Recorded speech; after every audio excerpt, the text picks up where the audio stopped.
Welcome back, my Goaler Ones to PLC 85. Today we are going to be reacting to the Tomorrow War pitch meeting. I slept on this movie, literally slept on this movie, and when I saw the pitch meeting came out, I finally watched the movie and I enjoyed it. I'm actually surprised how much I enjoyed this movie. Definitely would recommend watching it, 100%. If you're new and you're watching, welcome to PLC 85. What we do here really quick is everything new with gaming and funny reactions. We also play games with our subscribers, our supporters, whatever, you know. So if you want to just play some games, have some fun, talk about games, talk about reaction videos, talk about movies, this is the channel for you. Anyway, no more talking. Let's get into this pitch meeting, which is supposed to be really funny, by Ryan George. So, you have a movie for me? Yes, sir, I do. So the movie's gonna start with a bunch of people dropping into a rooftop pool in Miami. Oh, that's fun. From the sky out of a portal. Oh my god, what?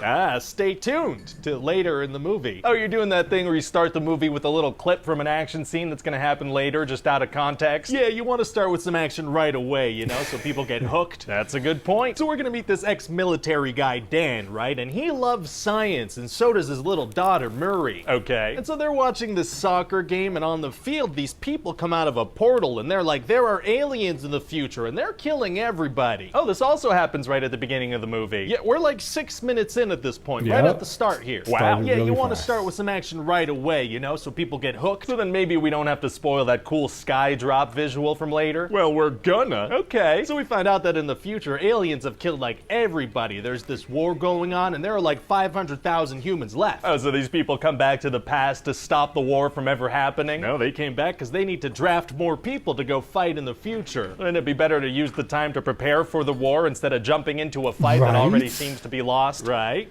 Right. Well, then maybe it's a different timeline or something. So one of the people from the current timeline want to prepare themselves for their eventual future instead of jumping over to this timeline's fight where it already seems to be lost? Listen, sir, you can't be asking questions like that or there's not going to be a movie, so I'm going to need you to get all the way off my back. It's just that any way you look at it, it seems like a weird strategy, but let me get off of that thing. I'd like the movie to happen for sure. Me too. So do they draft like military people? Yeah, some, but also just like normal people, you know? So these aliens killed almost everybody in the future, and the plan is to send some more people and kind of see what happens. That's what we're going with, sir. So the world bands together for this mandatory draft that somehow only seems to involve Americans. Well, we are the ones making the movie, so it's only fair. It's only fair. So this guy Dan ends up getting drafted, right? Right, okay. Pretty rigorous training, I imagine. Barely any. This one lady's gonna get sent to the future, and she's like still in her office clothes from work, but they show them the monsters and tell them what to expect and whatnot. Not really, no, because they say if they show people the monsters, then people aren't going to want to go fight in the war. They're too scary. But the draft is mandatory. It is, yeah. Nobody has a choice in the matter. Okay. And also they're only sending people from the present that are already dead in the future, so it doesn't create like a paradox. Didn't you say that almost everybody's dead in the future? Yep. So I don't know why I'm mentioning that. Huh. So anyway, Dan and a bunch of people head into the future, but because of a coordinate malfunction, they drop into the middle of the sky instead of close to the ground. Oh, so that's why they fall from hundreds of feet into a swimming pool. Wouldn't that also be deadly though? You'd think so, because of how things work. But no, anyone who falls into the pool is perfectly fine. Oh, well, great. So Dan and the other survivors find out they need to go to a research lab in another building. How come? Well, there's some science stuff in there that's a part of their last hope of creating a toxin that'll kill the aliens and save the world. Gotcha. But this military lady tells them they don't have a lot of time because Miami's overrun with aliens, so it's about to be bombed in a couple minutes. If the research lab is critical to their last chance at saving the planet, shouldn't that be the priority instead of bombing the city? Right? You'd think I had so, but no, instead they're going to prioritize bombing a city that already doesn't have humans in it, so there's no immediate threat. Oh, okay. So they're going to encounter some of these aliens, and they're very scary. They call them white spikes. Oh, they're being attacked by hard seltzers? That's White Claw. Oh, whoops. Whoopsie. So then what happens? Oh, well, Dan gets like 10 people killed while trying to save one guy and then shows no remorse for it. Oh, interesting. So then we're going to use the massive explosion as a transition, and Dan's going to wake up in the Dominican Republic. Oh, passing out and waking up in the Dominican Republic is tight. It sure is, sir. So then he meets up with a military lady who, as it turns out, is his daughter, but older. Oh. Yeah, so she explains that there are like female queen aliens that are much stronger, and the males will do anything to protect them. So what are they gonna do? Well, they go to work at this other research facility on the ocean because they have a toxin that kills male aliens, but not females, so they have to work on that. Oh, they should still use that in the meanwhile, probably. Yeah, but they're not gonna. Oh, okay. So then using this alien queen that they capture, Dan and his daughter start trying to develop a female toxin using science and family. Nice. And then they finally finish the toxin, but then all these male aliens show up because they want their queen back. Oh, so they killed the queen? Well, no, because they're like, we only have one vial of toxin. We can't waste it on her, you know? But if they explode her, she would die, right? And that would stop the male aliens from charging towards them? Yeah, but they're gonna try to run away instead of taking care of the thing that's causing the situation they're currently in. Oh, okay, interesting strategy. So then as they're running away, Murray's gonna get hit by an alien spike. Oh no. And then she's gonna reveal that she brought Dan to the future so he can bring the vial back to the past, and he's the only one who can do it. Wouldn't he kind of be the worst person for the job since the plan involves abandoning his daughter? Like, wouldn't someone without emotional attachment be a better choice? Yeah, maybe. But I guess she must really trust him, huh? Actually, no, because in the past he ends up abandoning her, so she doesn't really trust this guy. Okay. And then she's gonna be falling off this platform towards a bunch of aliens while also bleeding out, so he's gonna dive after her. But he's got the vial, he's the last hope for humanity. He is, but you know, that's his daughter. But what's the plan with the dive? Like, even if he catches up to her, they're still falling towards aliens and she's still bleeding out. I don't know, but it's gonna look cool when he gets zapped back to the past. Oh, okay, gotcha. So then back in the past, the time travel link is closed and they have this toxin, but they don't really know what to do with it. What do you mean? Can't they just bring it to where the aliens first land? Well, that's the thing. They never actually found a spaceship. All they know is that the aliens showed up in Russia one day. Oh, so what do? Well, Dan's wife is like, what if they didn't land at that time? What if they were already here? And Dan's like, oh yeah, I think you cracked it. Literally the whole planet was on the case and not one of the billions of people thought of that before? That's what we're going with. The protagonist's wife thought of it. Wow, what are the odds? So then Dan gets this alien claw from one of the guys he was on the mission with, and they use science and friendship to find out where exactly in Russia it originated from. Have the future people not brought back any alien parts to examine before? How did they not know this earlier? I don't know, but they find out the spaceship is frozen in Russia. Oh, fair enough. So Dan goes to this military guy and he's like, listen, I have a toxin and I know where the aliens originate from. We need to go there now. Okay. And the military guy's like, no. So Dan's like, okay, we're gonna do it ourselves. Feels like there might be some other people they could talk to before doing that. Nope. And then Dan goes to see his estranged father who has a plane and he gets them all to Russia. Very cool. And then they find the alien spaceship buried in some ice. Oh, so now that they have the proof, they can go get the military and the government involved. Yeah, but they're not gonna. Oh, what? Well, they're like, governments are just gonna talk about it for a long time, and the United Nations is stupid. What do you... And Dan's like, yeah, I don't have that kind of time. We need to deal with this ourselves now. He does, though. He has decades, it sounds like. Yeah. And if they fail, they'll die with the knowledge of where the spaceship is and humanity is doomed, or they'll unleash the aliens early and humanity is doomed. Oh, yeah, okay, you're right. So then they take pictures and they bring those back and governments start talking about it. There's a lot of talking, a lot of paperwork and policy making. It takes a while.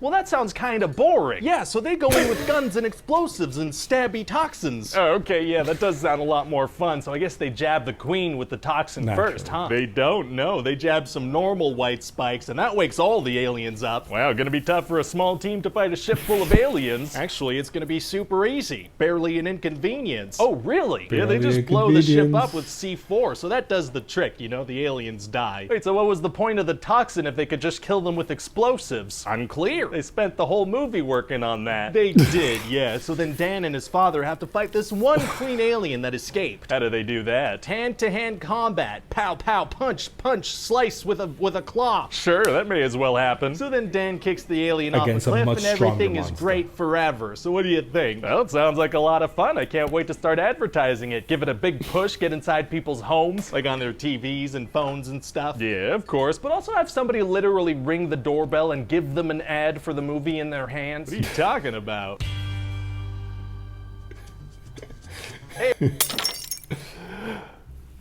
Look.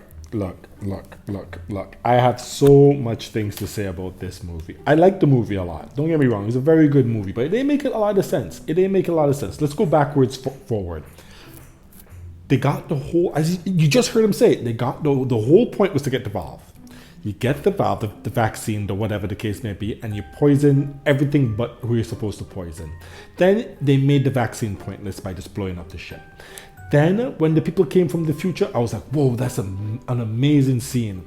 About 30 minutes in the movie, you get to find out that they're sending people from the past to the future when the people from the future already died, and the people from the past is being subjected to go to war to the future with no information about what they're fighting and how to kill it. Their weak spot, nothing. It was so stupid. I'm not gonna lie, about the action started about 40 minutes in the movie. And before that started, I was gonna take off the movie. I was like, what's going on here? Why is this taking so long? And then I saw the monsters and then I saw the action scene. I was like, whoa, the action scene is really good. I'm not gonna lie, the fighting is really good. The story is hot garbage. It began interesting. And it was just, as you could hear him explain, it was like stupid idea to stupid idea. Then we throw away this and we throw away that. I liked it, but they could have done a better job with the story. I don't know if there's even going to be a part 2 for this movie. I don't see how they're going to do it. And then they kick the queen down. After stabbing up the queen, we kick the queen down the mountain, and then the queen, what, just survived? Like, we don't know what happened. We don't know if the queen survived. We don't know what's going on. We're not 100% sure if the queen is going to be dead. I don't know. Guys, very funny as always. Ryan George, Pitch Meeting. I had to wait before I see it. It's a very good one. Guys, don't forget to subscribe if you're new. Hit the notification bell. Follow me on Twitter and stay updated with everything PLC 85. Anyway, my name is Will. Don't forget, where there's a will, there's a way. Stay gold, my friends, and thank you for watching.